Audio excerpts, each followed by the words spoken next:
जोजलपा तारेमाम पासपे मफुला इङ्ग्लिसमा टी भनिन्छ, त्यस्तै गरी नेपालीमा चिया भनिन्छ। अब नेपाल भाषामा चियाको ठ्याक्क अर्थ छ जस्तो मलाई लाग्दैन।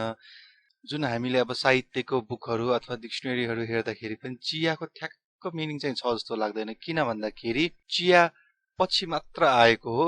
हामीले लोकल्ली कम्युनिटीमा चियालाई चिया भन्छौँ, चिया। नेपाल भाषाको अब कुनै पुरानो डिक्सनरी छ भनेदेखि त्यो डिक्सनरीमा चियाको मिनिङ चाहिँ छ जस्तो मलाई लाग्दैन। हाम्रो बाजेले पहिले भन्नुहुन्थ्यो चिया भन्ने कुरा पहिले थिएन रे, पछि आएको रे। त्यो चिया भन्ने के हो भन्ने नै मान्छेहरूलाई थाहा थिएन रे पहिले। अनि चोकमा मान्छेहरू भेला भएर बसिराखेको ठाउँमा त्यो किटलीमा चिया लिएर आउँथ्यो रे, अनि त्यो चिया खुवाउँथ्यो रे, टेस्ट गराउँथ्यो सुरुमा मार्केटिङ गर्नको लागि। त्यस्तो गरेको थियो रे भन्ने कुरा बाजेले भन्नुहुन्थ्यो पहिले हामी सानो हुँदाखेरि। रक्सीलाई हामीले एला भन्छौँ, तर चियाको लागि चाहिँ ठ्याक्क त्यस्तो कुनै पर्टिकुलर वर्ड छ जस्तो लाग्दैन। अनि चियालाई नेपालमा चिया भन्दा चिया भएको हुनुपर्छ। यो नेपालमा चिया भन्ने कुरा पछि आएको भएकोले यो नेपाली शब्दकोशमा पनि सायद पछि थपिएको हो कि जस्तो लाग्छ मलाई। चिया भन्ने शब्द, चिया भन्ने कुरा नेपालमा कति सालमा आयो होला ठ्याक्क मलाई थाहा छैन। कसैलाई थाहा छ भनेदेखि प्लिज कमेन्ट गरिदिनु होला। अब हामी चियाको केही सेन्टेन्सहरू हेरौँ। चिया खाने हो अथवा चिया पिउने हो। च्या टोन्युला,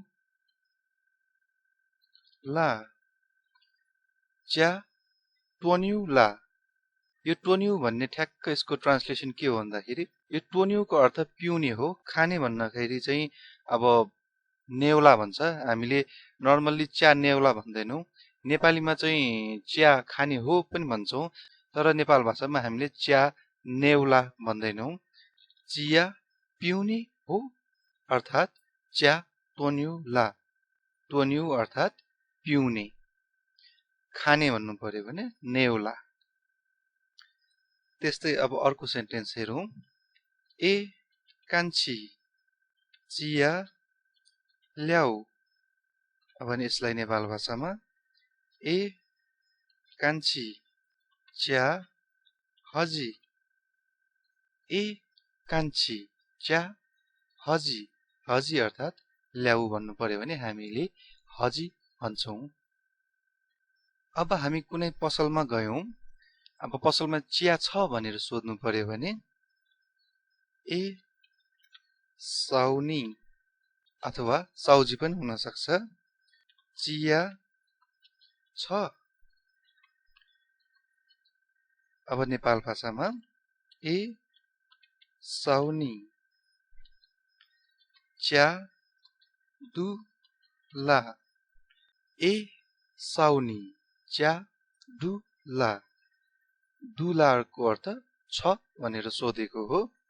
त्यस्तै गरी यो क्वेसनको रिप्लाई छ अथवा चिया छ भनेर रिप्लाई दिनु पर्यो भने च्या दु भनेर हामीले रिप्लाई दिन सक्छौँ। यति मात्र। चिया छ अर्थात् चिया दु, अथवा छ मात्र भन्नु पर्यो भने दु। कसैले ए साउनी च्या दुला भनेर सोध्यो भने दु भनेर रिप्लाई गर्न सकिन्छ। छैन भन्नु पर्यो भने मरु अथवा मधु। कसैले मरु पनि भन्छ, कसैले मधु पनि भन्छ। तर हामीले नर्मल्ली अब बोल्दाखेरि डेली लाइफमा बोल्दाखेरि मरु नै भन्छौँ। स्पेलिङ चाहिँ यस्तो मरु, अनि मधुको चाहिँ यस्तो मधु, मरु मधु। चियाको कुरा गर्दाखेरि अब हामीले चियाको भेराइटीको पनि कुरा गर्नु पर्यो।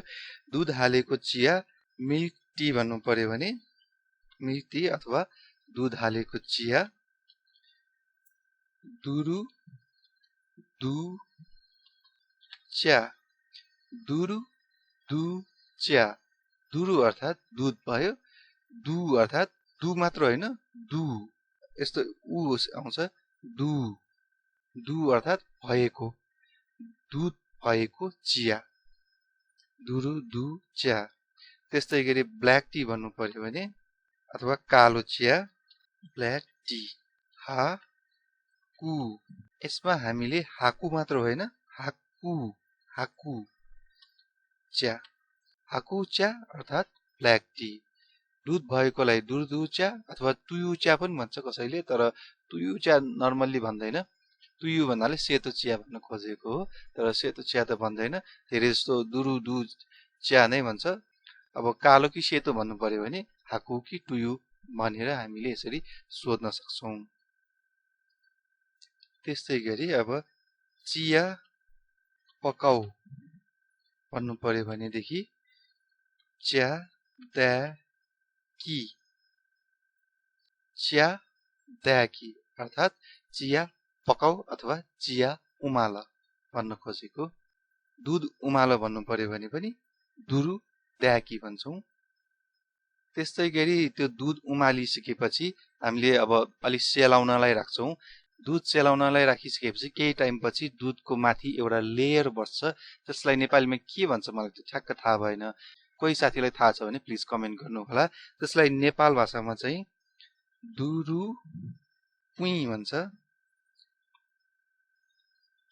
दुरु पुई ठाउँ अनुसार यो अब शब्द फरक हुन सक्छ हामीले यहाँ दुरु पुई भन्छौं तपाईहरुकोमा के भनिन्छ त्यो भन्नु होला हामीले आज यो भिडियोमा सिकेको कन्टेन्टहरु जुन यो कन्टेन्ट छ यो म यो वेबसाइटमा राखिदिन्छु agentakash.com/learn-nepalbhasa मैले यो भिडियोमा भनेको बाहेक केही कुराहरु तपाईहरुलाई सोध्न मन लागेको छ भने यो वेबसाइटको तलपट्टि कमेन्ट सेक्सन छ त्यो कमेन्ट सेक्सनमा कमेन्ट गर्नु भएदेखि म रिप्लाई गरिदिनेछु यही युट्युब भिडियोमा कमेन्ट गर्नु भए पनि हुन्छ युट्युब भिडियोमा चाहिँ अलिकति टाइम लाग्छ मैले रिप्लाई दिन यो वेबसाइटमा अलि छिटो हुन्छ रिप्लाई आउन यो वेबसाइटमा कमेन्ट गर्नको लागि त्यस्तो आइडीहरु केही बनाउनु पर्दैन त्यहाँ क्वेशन राख्दिने नाम लेख्ने इमेल एड्रेस लेख्ने त्यसपछि सबमिट गरिदिनु भयो भने तपाईको क्वेशन सबमिट हुन्छ त्यसपछि 2-3 आवर्स पछि अथवा एक दिन पछि अथवा सर्टेन टाइम पछि तपाईको रिप्लाई आउनेछ त्यसमा अनि तपाईले चेक गर्न सक्नुहुनेछ भिडियो मन परेदेखि लाइक शेयर सब्स्क्राइब पनि गरिदिनु होला